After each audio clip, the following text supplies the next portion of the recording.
Добър ден на зрителите на Спорт.ОБГ. Тук сме с част от феновете на ЦСКА, които са били при някои от преговорите между Гриша Ганчев и собствениците на ЦСКА от фирма Титан. И ще ги попитаме тях защо сделката се провали, провалена ли е сделката, какво им беше казано на тях, защото до този момент не научихме от Гриша Ганчев какво точно е станало, не научихме и от ЦСКА точно какво е станало и сега ще питаме феновете те какво знаят и те какво мислят по този въпрос. Добър ден! Първо да се представите така за хората. Миро, доколкото задаваме Мирослав. Вие сте били на част. На колко от преговорите първо сте били? На среща сме били с господин Ганчев.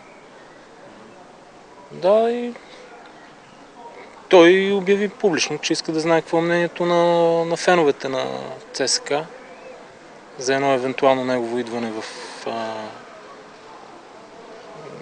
Борисовата градина. Ние бяхме на среща с него и изразихме подкрепата си за този проект, който той искаше да осъществи. И така. Той какво ви каза? Значи вие като бяхте, вие предполагам, че сте пълна подкрепа за него. Той какво поиска точно от вас? Той това е поискал от нас пълна подкрепа. Искаше да е сигурен, че феновете на ЦСКА стоят за този негов проект. Искаше да направи едно сливане между Литекс и ЦСКА. Увери ни, че запазваме историята си, титлите и отборът ще играе в София на стадион Българска армия. И така. Обсъждахме състезатели, кои ще играят в този отбор от Литекс, кои ще останат от сегашния отбор на ЦСКА. И общо взето това беше. А кога ви беше последната среща, на която вие сте присъствали и какво точно стана на нея? Последната среща беше преди около 10 дена. Не този понеделник, който мина предния. И на нея пак обсъждаха се детайли около това сливане. Господин Ганчев каза, че от страна на феновете вижда, че срещата е пълна подкрепа.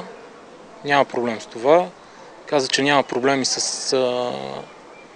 сегашните собственици от Титан и че ще обяви решението си в миналата сряда. Ще каже какво става. И от тогава нищо. Значи преди седмица... Преди повече, да. 10 дена, да. Защо не го обявил? Вие знаете ли нещо или какво? Защо всъщност не стана сделката? Знаете ли нещо повече от това, което се тиражира? Нищо повече. този въпрос трябва да го зададете на него. Той оня ден излезе с декларация на сайта на Litex, която ние четохме и в която той казва, че желанието му е било да се започне на чисто с нов клуб, за което мисля, че срещна разбиране и от наша страна, и от страна на сегашните собственици. Така че не виждам реална причина, поради която той се е отказал. Той обяви, че се отказва с тази декларация. Значи повечето така вината си сипа върху Титан и сегашните собственици, че с една дума те нещо са направили евентуално, за да се откаже. Но в крайна сметка се оказва, че всъщност май нищо не са направили, просто Гриша Ганчев е решил, че няма да влезе. Според мен те имаха много голямо желание да се осъществи тази сделка, защото при нея Гриша Ганчев поемаше нещата в Борисовата градина. Те очевидно, че нямат ресурса да издържат този отбор. Искат да се махнат. Сега ние не знаем дори един вид откъде ще почне. Вода окръжна ли, откъде. След като те казват, че спират финансирането, спасението беше Гриша Ганчев. А защо той не пожела, този въпрос трябва да го зададете на него. Пак казвам, че изразихме пред него пълна подкрепа от страна на феновете на ЦСКА. Заявихме му, че желанието ни е той да поеме нещата. но в крайна сметка решението си е негово. Защо така реши?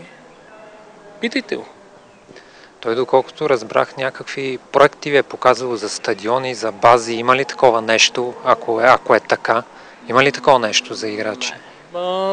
Проекти готови не. Коментирано е за това, че изяви готовност да започне изграждане на базата на Панчарево. Коментирано е и за подобрение на стадиона.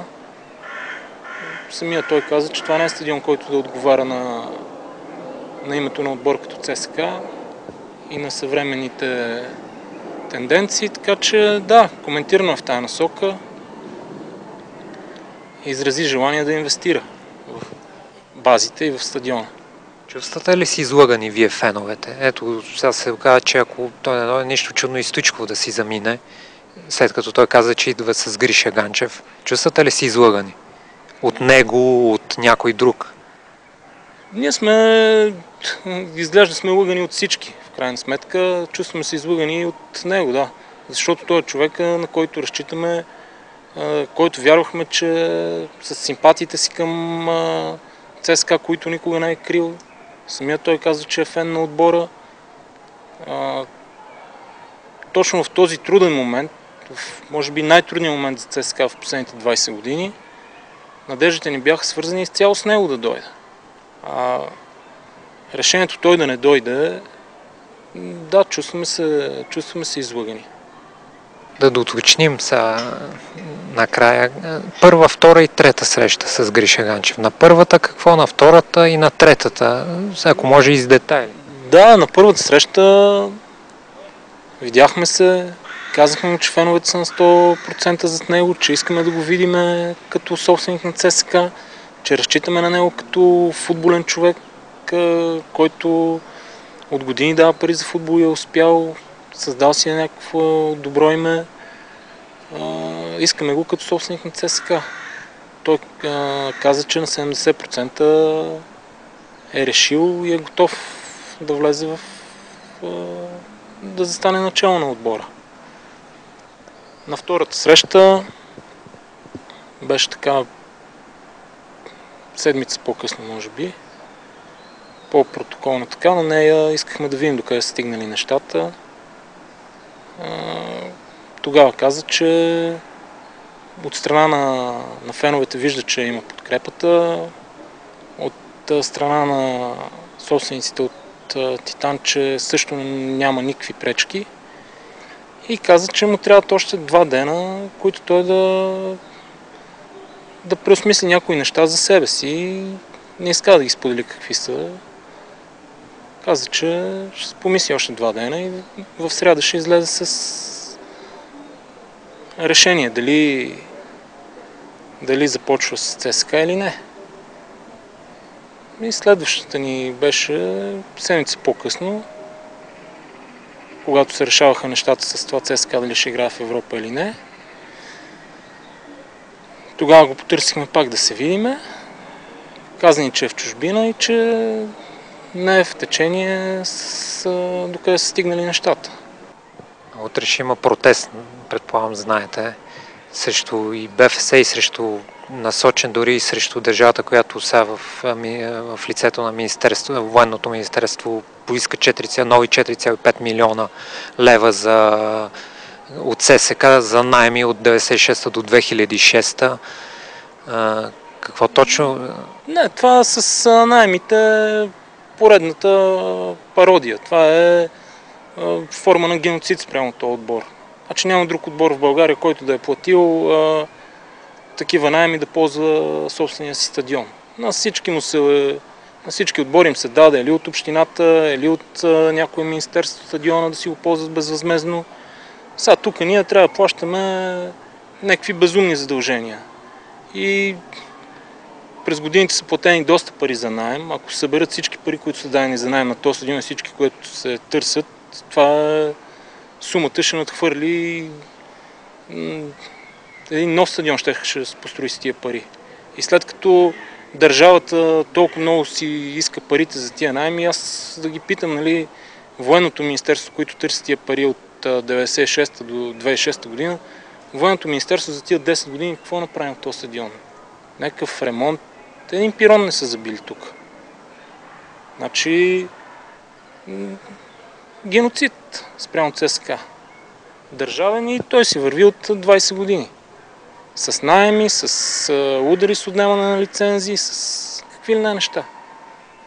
Усещате ли, че поредната сага, която явно е на път да приключи зле за ЦСКА, отново е дирижирана от някъде и от нещо, дори и от политическа гледна точка и всъщност не е имало желание от Гриша Ганчев да вземе ЦСКА, напротив, нещата са по-дълбоки и става въпрос за нещо друго. Ние само може да гадаем какви са нещата. Сега виждате какви са времената.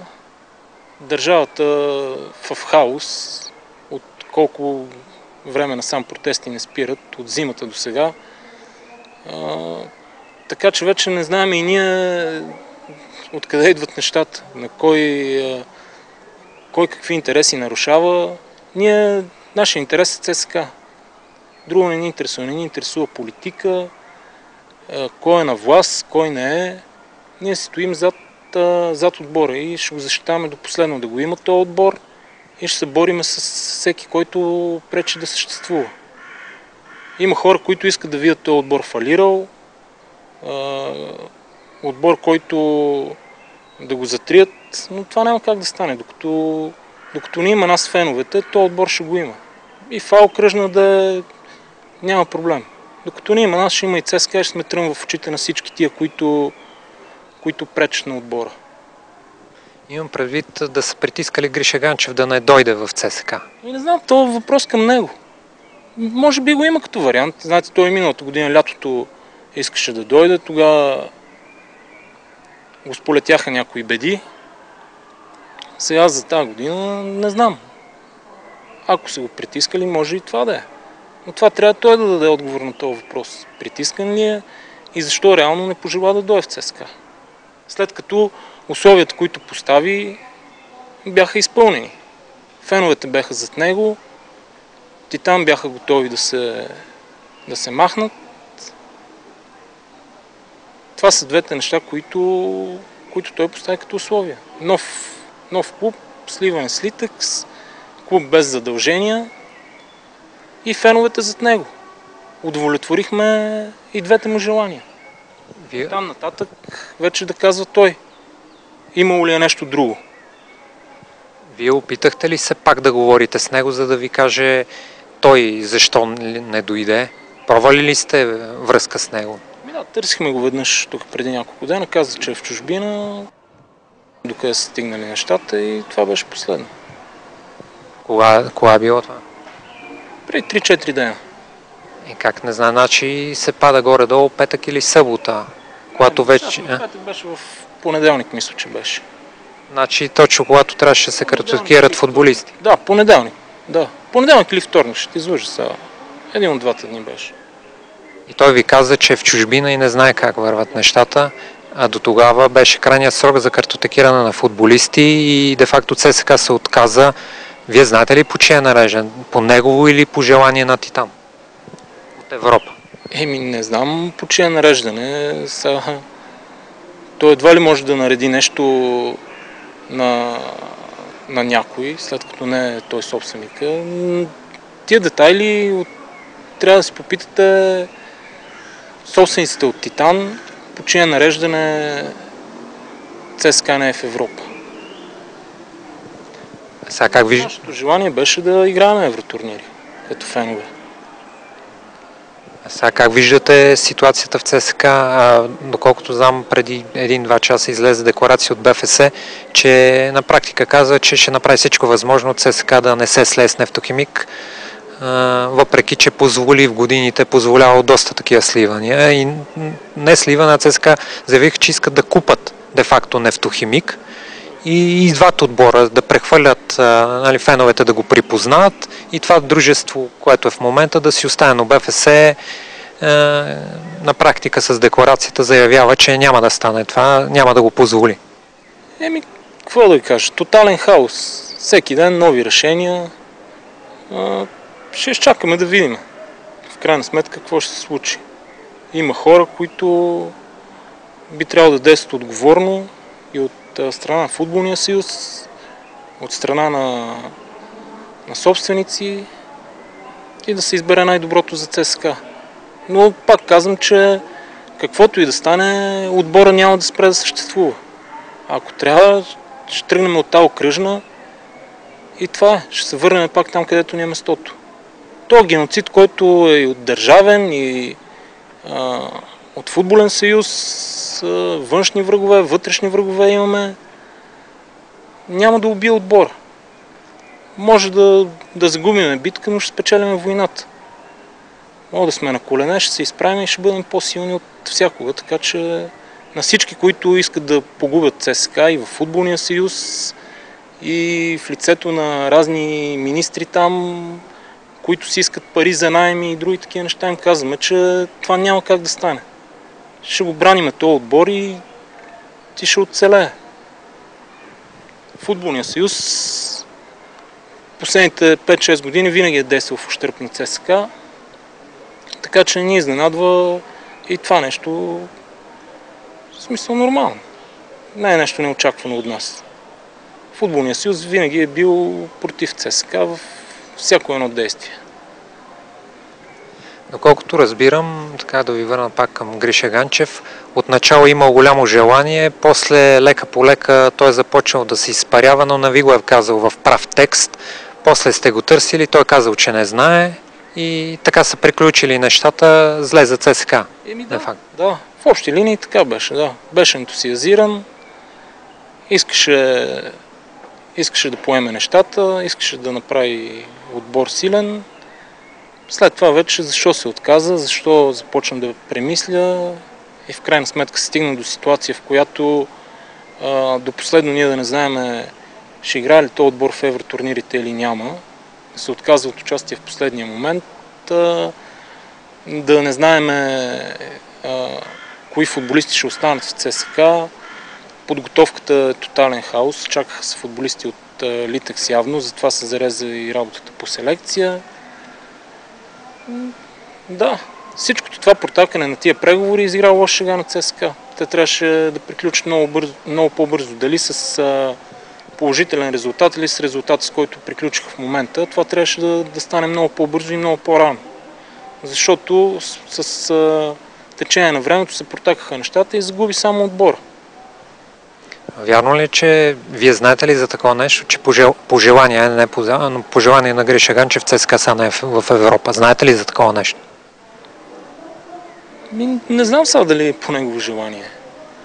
Да, в фенските среди върви това като мнение, нали, че той изигра роля да не сме в евротурнирите и едва ли не, че сме вкарани в някаква казанска афера. А вие как го чувствате? Били сте на преговорите с него? Това, което ви казах, беше ентусиазиран, искаше да станат нещата, в последствие се получи това, че останахме излъгани. Дали е било умишлено или не умишлено, факт е, че ние като фенове останахме излъгани. Добре, благодаря.